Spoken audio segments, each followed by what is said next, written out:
Okay, देखिए आज part number 4 geometry का पार्ट नंबर 4 देखेंगे कि शीर्षाभिमुख कोण मीन्स वर्टिकली अपोजिट एंगल किसे कहते हैं और एकांतर कोण किसे कहते हैं।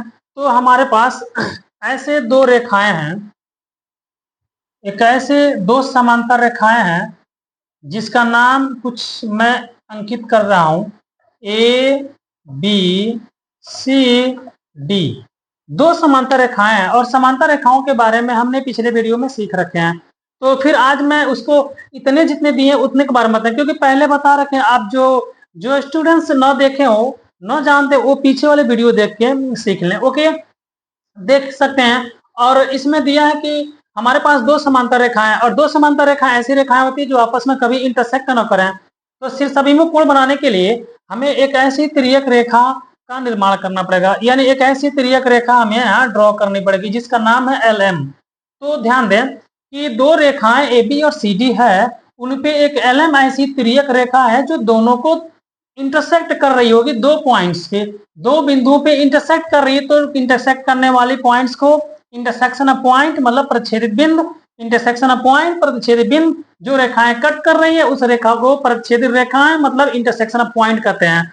तो हमने पहले अंकित किए शीर्षाभिमुख कोण किसे कहते हैं। तो देखें, इसको वर्टिकली अपोजिट एंगल भी कहते हैं। तो अब वर्टिकली अपोजिट एंगल मतलब क्या होता है, हमारे पास कुछ कोण बन रहे होंगे, यहाँ 1 कोण 2 कोण 3 कोण 4 कोण 5 कोण 6 कोण 7 कोण 8, यानी अपने पास कोण 8 प्रकार के कोण बने हुए हैं। उन 8 प्रकार के कोणों के बारे में सीखना होगा और इन्हीं के अंदर ये सारे स्ट्रक्चर्स मिलेंगे, इन्हीं के अंदर सारे डिफिनेशंस मिलेंगे। पूरे थ्योरी आपको जड़ मिलेगा, आपकी ज्योमेट्री आपके मुट्ठी में मिल हो जाएगा एकदम। मैथ्स जितने मैथ कठिन होते हैं ना, वो सारे मैथ इतने इजी हो जाएंगे कि आप महसूस तक ना कर पाएंगे और इतने आसानी से आप मैथ सीख लेंगे। तो देखें, ध्यान दें एंड ओके। देखें तो यहाँ कोण 1 और कोण 4 एक दूसरे के अपोजिट में है, यानी उल्टा है, एक दूसरे के विपरीत हैं, मीन्स एक दूसरे के आमने सामने भी है। तो जो आमने सामने बनता है ना कोण, वो कोण कहलाता है वर्टिकली अपोजिट एंगल। मतलब एक कोण दूसरे के उल्टे हैं, अपोजिट है, मतलब शीर्षाभिमुख कोण। देखें, और शीर्षा इसके अंदर ही अंतर छिपे हुए हैं। शीर्षाभिमुख कोण यानी शीर्ष मतलब कोने, शीर्ष मतलब देखें ये इसका, मैं इसका स्ट्रक्चर से यहाँ अलग कर रखा हूँ, यहाँ एक अलग कर रखा हूँ इसका। तो दोनों के देखें शीर्ष, दोनों के शीर्ष मिले हुए हैं और दो कोण बने हैं। तो ये दो कोण होंगे शीर्षाभिमुख कोण। ओके, देखिए यहाँ पे ये जो है ना, ये बिंदु है और ये भी एक बिंदु है, यानी इन दोनों के अंदर ये बना हुआ कोण शीर्षाभिमुख कोण कहलाएगा। मतलब कोण 1 के सामने कोण 4, कोण 2 के सामने कोण 3 शीर्षाभिमुख कोण, कोण 5 के सामने भी तो कोण 8 है, यह भी शीर्षाभिमुख कोण कहलाएगा, यह भी शीर्षाभिमुख कोण कहलाएगा। और कोण 6 के सामने क्या है, कोण 6 के सामने कोण 8 है, यानी यह भी तो शीर्षाभिमुख कोण कहलाएगा। Means I will write here all the vertically opposite angles which types कोण 1 एंड और कोण 4। ठीक इसी तरह से कोण 2 और कोण 3, कोण 2 और कोण 3, ठीक इसी तरह से कोण 5 और कोण 8, कोण 5 और कोण 8।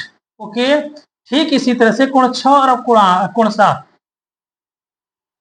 कोण 6 और कोण 7, ये आपके वर्टिकली अपोजिट एंगल है, मतलब शीर्षाभिमुख कोण है।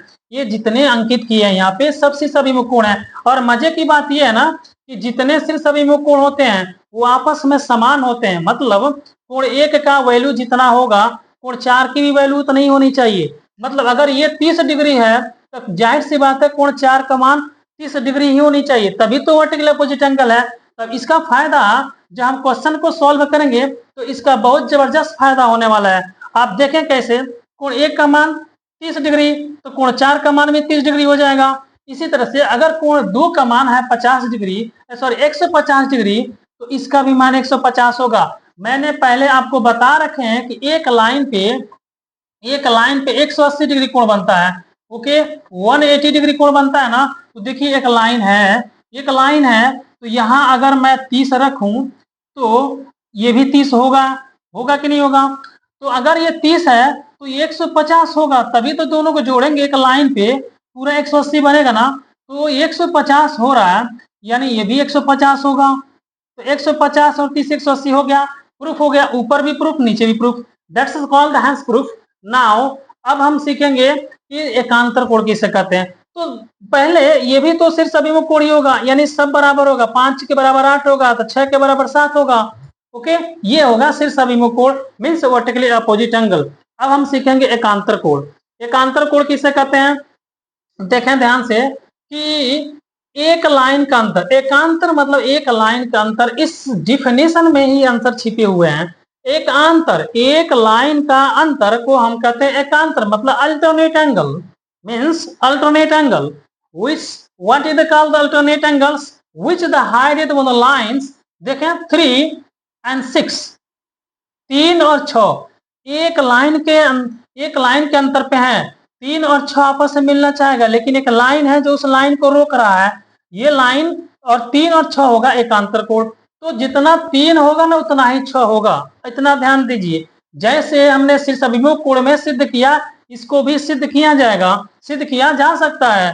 कोण 3 का मान कोण 6 के बराबर होगा, क्योंकि यह एकांतर कोण कहलाएगा।